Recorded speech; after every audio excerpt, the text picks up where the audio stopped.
అందరికీ నమస్తే. ఇక్కడ అధికార పార్టీ వాళ్ళు రేవంత్ రెడ్డి అండ్ టీం ఏమో ఇది ఒక పెద్ద జాతీయ సదస్సు, ఇదొక తెలంగాణకు చేంజ్, ఇంకా వీళ్ళు మార్పు అనే పేరుతోనే అధికారంలోకి వచ్చిండ్రు. కానీ ఇప్పటి నుంచి ఉండే మార్పు వేరు అని చెప్తుంటే ఇది అసలు ఎవరు పెట్టలేదు, మనమే పెడుతున్నామంటే లక్షల కోట్ల పెట్టుబడులు వస్తున్నాయని ఒక పెద్ద డాంబికం ప్రచారం చేస్తుంటే రాహుల్ గాంధీ ఈ మీటింగ్కు పిలిచినా రాకపోవడం అనేది ఇప్పుడు పాలిటిక్స్లో జరుగుతున్న చర్చ. సరే, వేరే వేరే రాష్ట్రాలకు ముఖ్యమంత్రులను పిలిచిరు వీళ్ళు. ఆ రాష్ట్ర ముఖ్యమంత్రులు ఎందుకు వస్తారు? అసలు పిలవడమే ఒక రాంగ్ సైడ్ అనిపించింది. ఎట్లుంటుందంటే, నీ బిడ్డ పెళ్ళి ఉంటే ఉండను కానీ నా కొడుకు పెళ్ళికి రానట్టుండదు. ఇప్పుడు మన రాష్ట్రానికి కంపెనీలు రావాలి, మన రాష్ట్రానికి ఏవో ఉద్యోగాలు రావాలి, మన రాష్ట్రానికి పెట్టుబడులు రావాలని పెడుతున్నప్పుడు పక్క రాష్ట్రం నుంచి ఎందుకు పెడతాడు? నేను డీకే శివకుమార్ ఎంత చీప్గా మాట్లాడిండు, చాలా చీప్గా మాట్లాడిండు. అంటే మా కర్ణాటక చాలా పెద్దది, మీ తెలంగాణ చాలా చిన్నది, అయినా సరే మీకు కూడా మంచి జరగాలని కోరుకుంటున్నాం అంటే చిన్నది అనే ఒక కాన్సెప్ట్లో డీకే శివకుమార్ మాట్లాడిండు. అక్కడ ఉన్న వాళ్ళు ఎవ్వరూ మాట్లాడలేదు, అక్కడ ఉన్న వాళ్ళు ఎవరు ఖండించే అవకాశాలు లేవు కదా, ఎవరు మాట్లాడలేదు. కానీ రాహుల్ గాంధీ ఏం బిజీగా ఉన్నాడు, ఏం చేసిండు నిన్న అనేది చాలా ఇంపార్టెంట్. ఈరోజు సాయంత్రం వరకు రాలేదు, ఈరోజు పార్లమెంట్కి పోయాడు. మరి నిన్నే ఏమున్నాడు, నిన్నేమైంది?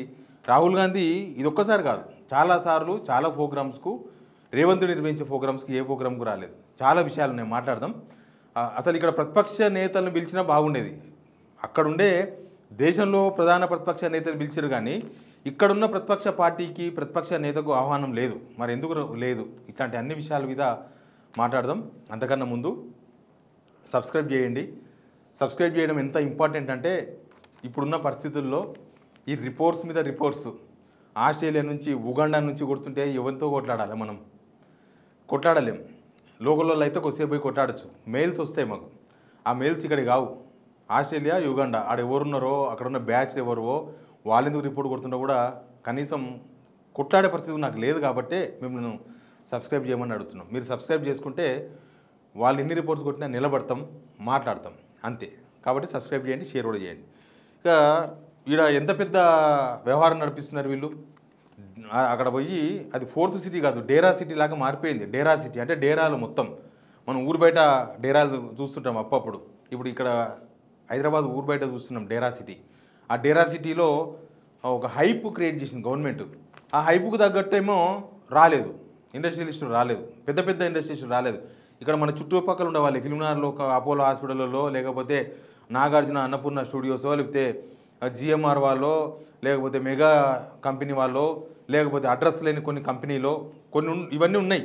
నేను లేనివి కూడా చెప్తున్నా. అడ్రస్ లేని కంపెనీలో, కొన్ని సూట్ కేస్ కంపెనీలో, కొన్ని తాహత్తుకు మించి అగ్రిమెంట్లు జరిగినాయో, కొన్ని అసలు కంపెనీ నిన్నమొన్న స్టార్ట్ అయ్యి ఇప్పుడు అగ్రిమెంట్ చేసుకున్న వాళ్ళు, అట్లాంటివి చాలా చాలా నడిచినాయి.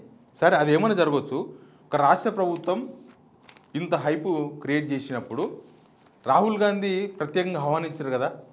సోనియా గాంధీ లేఖ పంపించింది, నేను రాలేకపోతున్నా ఈ ప్రోగ్రాంకు, ముందే ప్రోగ్రామ్స్ ఉన్నాయి కూడా రాలేకపోతున్నాను. మల్లికార్జున ఖర్గే గారు కూడా నేను పర్సనల్గా రాలేకపోతున్నా, నాకు పార్లమెంట్ ఉంది, ఐఎమ్ బిజీ అని చెప్పేసి ఆయనకు లేఖ రాశాను. రాహుల్ గాంధీ నుంచి లేఖ కూడా రాలేదు. రాహుల్ గాంధీ నేను రాలేకపోతున్నా, బిజీగా ఉన్నా అని కనీసం ఒక కన్సర్న్ లెటర్ కూడా రాలేదు ఇక్కడికి. ఇంకోటి ఏంటంటే, రాహుల్ గాంధీ ఏడున్నాడు? రాహుల్ గాంధీ ఈరోజు పార్లమెంట్కి పోయాడు, నిన్న ఏం బిజీగా లేడు, నిన్న ఆయన పార్లమెంట్కి పోలేదు, నిన్న రాహుల్ గాంధీ ఇంట్లోనే ఉన్నాడు. మరి ఇంట్లోనే ఉన్నప్పుడు కనీసం ఒక ట్వీట్ చేసినా బాగుండేది. ఎన్నో ట్వీట్లు చేస్తారు రోజు ఆయన, ఒక ట్వీట్ చేసినా ఆయన ప్రజెన్స్ ఉంది అని అనిపించేది. కానీ పార్లమెంట్కి పోలేదు, ఇంట్లోనే ఉన్నాడు, వేరే పని ఇంట్లో ఉండి చేసే పని ఏందో మనకు తెలియదు. వందే మాత్రం మీద డిస్కషన్ జరిగింది నిన్న, ప్రధాని దాని మీద స్పీచ్ అయింది. ప్రధాన ప్రతిపక్ష నేత పార్లమెంట్లో లేడు, కనీసం స్పీచ్ ఇస్తారేమో కనిపిస్తారన్నమాట, అట్లా కూడా ఏం కనబడలేదు. అంటే బిజీగా ఉన్నా అని ఒక లేఖ రాసినా సరిపోయేదేమో, కానీ అది కూడా రాలేదు. కానీ ఇది ఒకసారో రెండుసార్లో జరిగితే కామనే జరుగుతుండొచ్చు అనుకోవచ్చు. లేకపోతే సరే అన్నిసార్లు వచ్చి ఇప్పుడు రాకపోతే కూడా సరే ఆయన ఇంకో పనులు బిజీగా ఉన్నాడు అనుకోవచ్చు. కానీ అసలు ఈయన నిర్వహించి ఏ ప్రోగ్రాంకు రాలేదు. ఆయన వాళ్ళ ఫాదర్ రాజీవ్ గాంధీ విగ్రహం ఓపెన్ చేస్తే కూడా రాలేదు. ఇక రేవంత్ రెడ్డి మీద కోపమా, రేవంత్ రెడ్డి వ్యవహారం నచ్చక రాలేదా, లేకపోతే ఇక్కడ జరిగే సమ్మిట్లు ఎట్లుంటాయో ఆయనకు తెలుసు. ఎందుకంటే వాళ్ళు చాలా ఏళ్ళు ఉన్నారు కాంగ్రెస్ వాళ్ళు. 3 లక్షల కోట్లు వచ్చింది, 4 లక్షల కోట్లు వచ్చింది, 5 లక్షల కోట్లు వచ్చింది అంటే వేరే రాష్ట్రాల వాళ్ళు పెట్టలేకనా? కర్ణాటక వాళ్ళు ఇట్లాంటి సమ్మిట్ పెట్టలేరా? మహారాష్ట్ర వాళ్ళు ఇట్లాంటి సమ్మిట్ పెట్టుకోలేరా? కానీ దానివల్ల ఏమొస్తుందో ఏం రాదో అనుభవం ఉన్న వాళ్ళు ఉంటారు కదా. ఇక్కడ మనోళ్ళకంటే అనుభవం లేదు, మనోళ్ళకి ఎక్స్పీరియన్స్ లేదు. సో సదస్సు పెడితే ఏమవుతుంది, ఈ ఎంఓయూలు తర్వాత ఏమవుతాయి, ఎంఓయూలు మళ్ళీ ల్యాండ్ అవుతాయా కావా, తర్వాత రెస్పాన్సిబుల్ కూడా గవర్నమెంటే. తర్వాత గవర్నమెంట్ రెస్పాన్సిబుల్ కావాలి. ఉత్తగా ఏదో 100 కోట్ల రూపాయలు ఖర్చు పెట్టేసి మేము సబ్మిట్ పెట్టేసాం అన్ని ఎంఓయూలు చేసుకొచ్చుకున్నామని ఇంత కట్ట చూపించినంత మాత్రాన పని అయిపోదు. అవన్నీ లాంచింగ్ కావాలి, అవన్నీ పూర్తి చేయాలి, అవన్నీ ఉద్యోగాలు రావాలి. ఇవన్నీ అయ్యే పని కాదు, ఇదంతా డమ్మీ వ్యవహారం అని చెప్పి రాహుల్ గాంధీ ఏమైనా భావించిండ్రా? ఆయన ఎక్స్పెక్టేషన్ ఏందో మనకు తెలియదు. కానీ ఒక్కోసారి 2 సార్లు కాదు కదా, ఎన్నిసార్లు రేవంత్ రెడ్డి బర్త్డేకి కూడా కనీసం విషెస్ కూడా చెప్పిన దాఖలాలు అయితే మనకు కనబడలేదు. అట్లే ఏఐసీసీ వాళ్ళందరూ అట్లే ఉన్నారు. వాళ్ళు ఎవరు ఇంట్రెస్ట్ లేరు అని అర్థమైంది. రావాలనుకుంటే ఎవరైనా రావచ్చు, కేసీ వేణుగోపాల్ రావచ్చు, లేకపోతే వాళ్ళ ఎంపీలను పిలిచిండ్రు, వాళ్ళ ఎంపీలు రావచ్చు. వాళ్ళ ఎంపీలు కూడా ఎవరు రాలేదు. సరే ఎంపీలు అంటే పార్లమెంట్కి అటెండ్ అవుతున్నారు అనుకుందాం కొద్దిసేపు. కానీ వాళ్ళెవరు రాకపోతే చెప్పగానే చెప్తున్నాడు. తెలంగాణలో జరిగే ప్రతి రేవంత్ రెడ్డి నిర్వహించే ఏ ప్రోగ్రాంకు రాహుల్ గాంధీ రాకపోవడం అనేది కాంగ్రెస్లో పెద్ద చర్చ కదా. మొదలే అపాయింట్మెంట్లు దొరుకుతలేవు, రాహుల్ గాంధీకి రేవంత్ రెడ్డికి మధ్య చెడింది అనే ఒక వ్యవహారం క్రియేట్ అయింది అంటే కనిపించింది. అది మొన్న కూడా పోయింది కదా, ఆహ్వానించడానికి పోయినప్పుడు అందరు గుంపుగా పోయి శాలువా కప్పేసి ఆహ్వానించారు. రేవంత్ రెడ్డిని ఒక 5 నిమిషాలు పక్క తీసుకుపోయి కూర్చోబెట్టి అసలు ఏం పరిపాలన నడుస్తుంది, ఏమవుతుంది, ఏం కదా అని అసలు మాట్లాడే అవకాశమే లేదు. సింగిల్గా రాహుల్ గాంధీ రేవంత్ రెడ్డిని కలవడానికే అయిష్టంగా ఉండడం అనేది వెరీ సింపుల్. అది చాలాసార్లు ప్రూవ్ అయింది. ఇప్పుడు రేవంత్ రెడ్డి ప్రతిష్టాత్మకంగా రేవంత్ రెడ్డి నిర్వహిస్తుంది ఈ కార్యక్రమాన్ని, డౌట్ ఏం లేదు. ఈ మినిస్టర్లు చూసినాం కదా నిన్న, కోమటిరెడ్డి వెంకరెడ్డి నేను ఐటీ మినిస్టర్ను బెంగళూరును దాటిపోతా అంటున్నాను. ఆయన ఐటీ మినిస్టర్ కాదు, ఆయన R&B మినిస్టర్. మరి అది కూడా తెలియకపోతే ఎట్లా? అంత పెద్ద సదస్సు పెట్టుకుని పాపం ఇండస్ట్రియలిస్టులు రాక కాంగ్రెస్ లీడర్లను పిలిచి కూర్చోబెట్టుకోండి అని చెప్పేసి బీజేపీ ఎమ్మెల్యే రాకేష్ రెడ్డి మాట్లాడుతున్నాడు. మొత్తం కాంగ్రెస్ వాళ్ళని పిలిచిండు, రియల్టర్లను పిలిచిండు, కనీసం నేను ఎమ్మెల్యేను, నేను వస్తే నాకు సీట్ కూడా లేదు అని. బీజేపీలు మాత్రం ముందే పోయినారు. కిషన్ రెడ్డి మాత్రం అందరికన్నా ముందే పోయి ఒక 15-20 నిమిషాల ముందే పోయి స్టేజ్ మీద కూర్చొని దిక్కులు చూసి అంతా ఉంటుంది కదా, పెళ్ళికి ముందు పెళ్ళి టైం కన్నా ముందే పోతే మన పరిస్థితి ఎట్లుంటుంది? ఎవరు పనులు బిజీగా ఉంటారు, మనం మాత్రం దిక్కులు చూస్తుంటాం. నేను కిషన్ రెడ్డి పరిస్థితి కూడా అదే. ఆడ ఎవరు రాలేదు, రేవంత్ రెడ్డి లేడు, మినిస్టర్లు లేరు, ఎవరు లేరు. ఆయన ఆయన కూర్చొని పోయిండు. కానీ వాళ్ళ పార్టీ లీడరు తర్వాత LOP పార్లమెంట్లో ఆయన రాకపోవడం మాత్రం చెప్పగానే చెప్తున్నాడా ఏంది ఈయన అసలు ఒకవేళ నిజంగానే ఇక్కడ అద్భుతాలు జరుగుతాయే అది రాహుల్ గాంధీ కూడా ప్లస్ పాయింట్ అవుతుంది. ఇప్పుడు మా అధికారంలో ఉన్న మా రాష్ట్రంలో, మా పార్టీ అధికారం ఉన్న రాష్ట్రంలో మా వాళ్ళు 4 లక్షల కోట్లు 5 లక్షల కోట్లు పెట్టుబడులు తీసుకొచ్చిర్రు అంటే వేరే రాష్ట్రంలో ఇది ప్లస్సే కదా రాహుల్ గాంధీకి.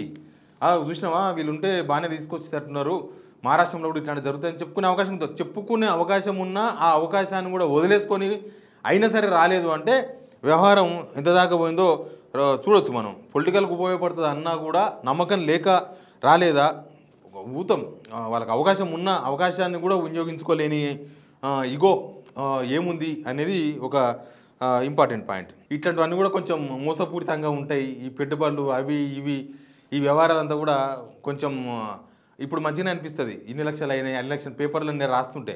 కానీ ఒక 6 నెలల తర్వాత కంపెనీలు MOU ఇచ్చిన కంపెనీలు మొత్తం డ్రాప్ అవుతుంటే అదంతా మళ్ళీ రెస్పాన్సిబుల్ గవర్నమెంట్ ఉందని చెప్పినా కదా. అనవసరంగా ఇట్లాంటి వివాదాల్లో తలెందుకు దూర్చాలని బహుశా రాహుల్ గాంధీ భావించి ఉండవచ్చా, లేకపోతే ఇక అధిష్టానం నుంచి వచ్చిన నోబెల్ వీళ్ళకు సోనియా గాంధీ పంపిస్తేనే ఇదే నోబెల్ బహుమతి అన్నాడు కదా రేవంత్ రెడ్డి.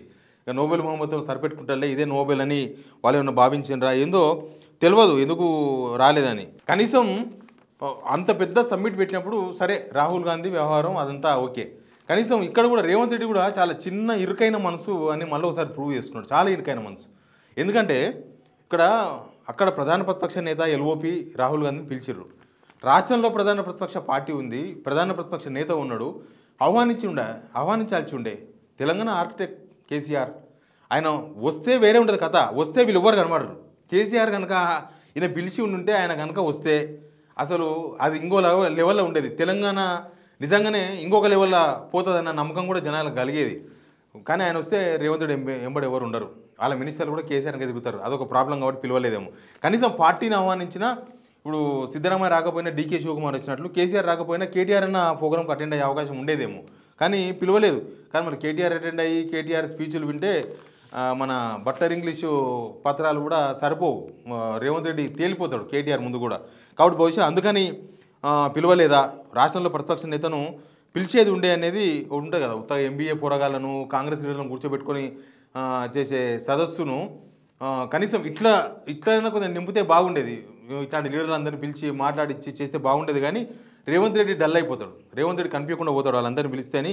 బహుశా అట్లా పొలిటికల్ మీటింగ్ అయితే ఆశా వర్కర్లతో నింపేస్తుండే. కానీ మరి ఎంబీఏ స్టూడెంట్స్ ఉన్న పార్టీ లీడర్లకు ఫోన్ చేశారు, వచ్చేయనరా అని పిలుచుకొని కూర్చోబెట్టుకుంటే అది వరల్డ్ సదస్సు ఎందుకైతుంది, లోకల్ సదస్సు కూడా కాదు.